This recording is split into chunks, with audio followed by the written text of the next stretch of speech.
আমাদের চারপাশে যা কিছু আছে, এই যে বাতাস, সামনে থাকা টেবিলটা, এমনকি আমাদের নিজেদের শরীর, সবকিছু আসলে কি দিয়ে তৈরি ভাবুন তো একবার। এই একটা সাধারণ প্রশ্ন, কিন্তু হাজার হাজার বছর ধরে মানুষকে ভাবিয়ে তুলেছে। চলুন আজ এই বিষয়গুলো থেকেই পদার্থের গঠনের সেই রহস্যময় জগতের ভেতরে একবার ঢুমারা যাক। হ্যাঁ, এটাই হলো সেই মিলিয়ন ডলার প্রশ্ন। প্রাচীনকালের দার্শনিক থেকে শুরু করে আজকের দিনের বিজ্ঞানীরা সবাই কিন্তু এই একটাই উত্তর খুঁজে চলেছেন। মানে সবকিছুর মূলে ঠিক কি আছে, এই খোঁজটাই আমাদের সরাসরি নিয়ে যাবে পরমাণুর একেবারে কেন্দ্রে। তো আমাদের এই গল্পের শুরুটা করতে হবে প্রাচীন গ্রিসে গিয়ে।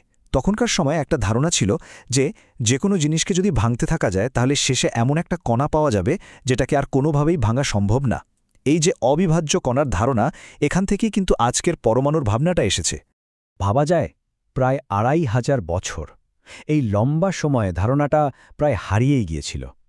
এরপর ১৮০৩ সালে বিজ্ঞানী জন ডল্টন একেবারে পরীক্ষা নিরীক্ষা করে প্রমাণ করে দিলেন যে হ্যাঁ, পদার্থের ওই রকম ক্ষুদ্রতম কণা আসলেই আছে। আর বলতে গেলে ঠিক এখান থেকেই কিন্তু আধুনিক রসায়নের পথ চলা শুরু হলো।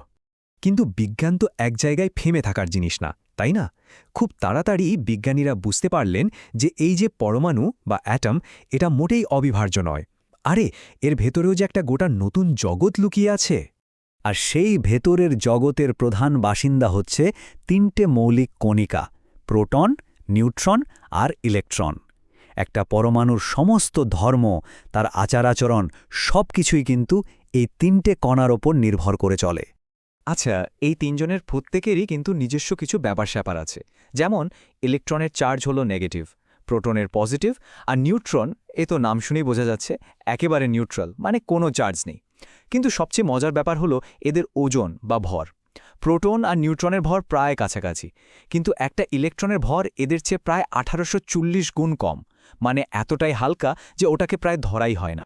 বেশ, পরমাণুর ভেতরে কে কে থাকে তা তো জানা গেল, কিন্তু এর পরের সবচেয়ে বড় প্রশ্নটা ছিল এই যে কণাগুলো, এরা পরমাণুর ভেতরে থাকেটা কিভাবে? মানে সব এলোমেলোভাবে ছড়িয়ে ছিটিয়ে থাকে, নাকি এর পেছনে কোনো নির্দিষ্ট নিয়ম আছে? তো বিজ্ঞানী রাদারফোর্ড প্রথম একটা মডেল দিলেন যেটা দেখতে ছিল অনেকটা আমাদের সৌরজগতের মতো। ঠিক কেন্দ্রে আছে নিউক্লিয়াস, আর তার চারপাশে গ্রহের মতো ঘুরছে ইলেকট্রনগুলো। আইডিয়াটা দারুণ ছিল, কিন্তু এতে একটা বিরাট সমস্যাও ছিল। ফিজিক্সের নিয়ম বলে ঘুরতে থাকা কোনো চার্জড কণা ধীরে ধীরে শক্তি হারাতে থাকবে। তার মানে তো ইলেকট্রনগুলোর শক্তি হারিয়ে নিউক্লিয়াসের ওপর আছড়ে পড়ার কথা, কিন্তু বাস্তবে তো এমন কিছুই হয় না। এই বিশাল সমস্যার একটা অসাধারণ সমাধান নিয়ে এলেন বিজ্ঞানী নিলস বোর। উনি বললেন, না, ইলেকট্রনগুলো যেমন খুশি তেমনভাবে ঘুরতে পারে না। ওদের ঘোরার জন্য কিছু নির্দিষ্ট রাস্তা বা শক্ত স্তর ঠিক করা আছে। এটাকে অনেকটা মইয়ের ধাপের মতো ভাবা যেতে পারে। ইলেকট্রন চাইলে এক ধাপ থেকে অন্য ধাপে লাফ দিতে পারবে, কিন্তু ধাপ দুটোর মাঝখানে ভাসতে পারবে না। কি দারুণ একটা সমাধান, তাই না? বোরের এই মডেলটা পরমাণুর গঠন বোঝার জন্য একটা বিরাট লাভ ছিল, কিন্তু আধুনিক মডেলটা আরও অনেক ডিটেলড। মানে এখন আমরা বলতে পারি যে প্রত্যেকটা ইলেকট্রনের একটা নির্দিষ্ট ঠিকানা আছে। এই যে শেল বা প্রধান শক্ত স্তরগুলো, এগুলোকে ইলেকট্রনের ঠিকানার শহর বা রাজ্যের মতো ভাবা যায়। যেমন প্রথম শেল, যেটাকে কে শেল বলে, সেখানে থাকতে পারে মাত্র 2টো ইলেকট্রন। পরেরটা মানে এল শেলে থাকতে পারে 8টা, এম শেলে 18টা। এরা নিউক্লিয়াসকে ঘিরে একটার পর একটা স্তরে সাজানো থাকে। আর ইলেকট্রন দিয়েই এই ঠিকানাগুলো পূরণ করারও একটা নিয়ম আছে। এটাকে বলা হয় আউফবাউ নীতি। এটা অনেকটা একটা রোড ম্যাপের মতো কাজ করে। নিয়মটা হলো ইলেকট্রনগুলো সবসময় সবচেয়ে কম শক্তির স্তরে আগে ঢুকবে। ওই জায়গাটা ভর্তি হয়ে গেলে তারপর তার চেয়ে বেশি শক্তির স্তরে যাবে। ঠিক এভাবেই কিন্তু একটা পরমাণু ধাপে ধাপে এক এক করে ইলেকট্রন নিয়ে তৈরি হয়। আচ্ছা, পরমাণু কিভাবে তৈরি হয় তা তো বোঝা গেল, কিন্তু একটা পরমাণুকে অন্যটা থেকে আলাদা করে কোন জিনিসটা? মানে একটা কার্বন পরমাণুকে একটা অক্সিজেন পরমাণু থেকে বা একটা সোডিয়ামকে ক্লোরিন থেকে আলাদা করে চেনার উপায় কি? একটা মৌলের আসল পরিচয়টা লুকিয়ে থাকে তার প্রোটন সংখ্যায়। এটাকে আমরা বলি পারমাণবিক সংখ্যা বা অ্যাটমিক নাম্বার, আর জেড দিয়ে বোঝাই। যেমন সোডিয়ামের নিউক্লিয়াসে সবসময় ঠিক 11টা প্রোটন থাকবে, কার্বনে থাকবে 6টা। এই সংখ্যাটা কখনোই বদলাবে না। এটা হলো একটা মৌলের একেবারে নিজস্ব ডিএনএ বা ফিঙ্গারপ্রিন্টের মতো।